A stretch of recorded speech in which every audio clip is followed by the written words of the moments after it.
Telcos are pressured to prepare for quantum across security, network optimization, and communications ahead of 2030 readiness deadlines. To explain what this means for the industry, Hina Janeja of Frost Sullivan joins us. Welcome, Hina. So let's get things straight. How real is the harvest now, decrypt later threat to telcos right now? Yeah, thank you for having me today. So, the threat is much more real than many people realize because it doesn't depend on having a powerful quantum computer today.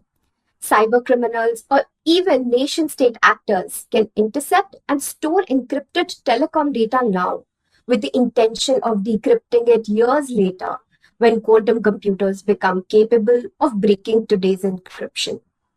Now, telecom operators handle enormous amounts of sensitive information, from subscriber identities and financial transactions to enterprise communication and government data, that often needs to remain confidential for many years.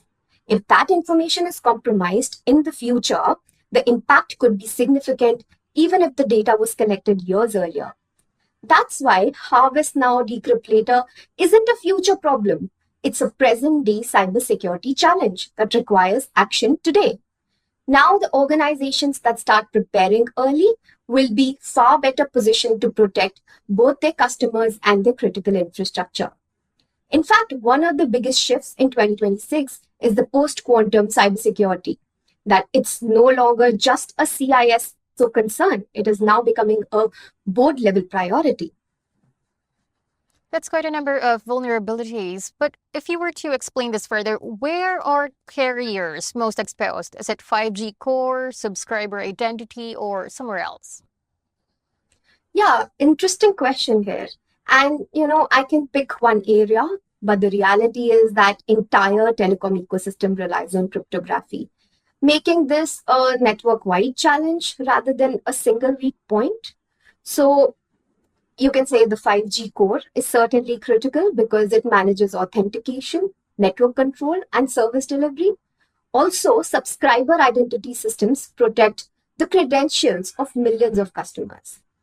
But the exposure extends much further to cloud infrastructure, APIs, transport networks, roaming connections between operators, and even the software used to manage and operate telecom networks. Every place where encryption is used becomes a part of the risk landscape. The biggest challenge for the operators isn't simply replacing encryption, it's first understanding where cryptography exists across thousands of interconnected systems and ensuring those systems can transition smoothly to quantum safe security without disrupting services. Then, if we consider these challenges that you mentioned, Hina, is the 2030 deadline realistic or are more carriers already too far behind?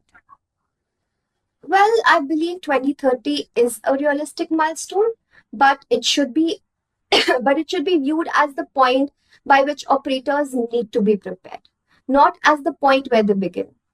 Telecom networks are among the most complex digital infrastructures in the world, with equipment and software that are often 10 to 15 years old and are still operational. So, replacing or upgrading the cryptography that protects these systems require extensive planning, testing, vendor collaboration, and even regulatory alignment. Some leading telecoms like AT&T, Korea Telecom, British Telecom, and many others have already started assessing their quantum readiness and running pilot programs, but many are still at the discovery stage. The good news is that the industry isn't too late, but the margin for the delay is definitely shrinking. So the focus today should be on building cryptographic agility and a clear migration roadmap so that when quantum safe standards become mainstream, operators can transition confidently rather than react under pressure. These are very clear next steps. Thank you so much for sharing your thoughts, Hina. Thank you. Once again, that was Hina Janeja, Industry Principal at Frost & Sullivan. For more news, visit asiantelecom.com.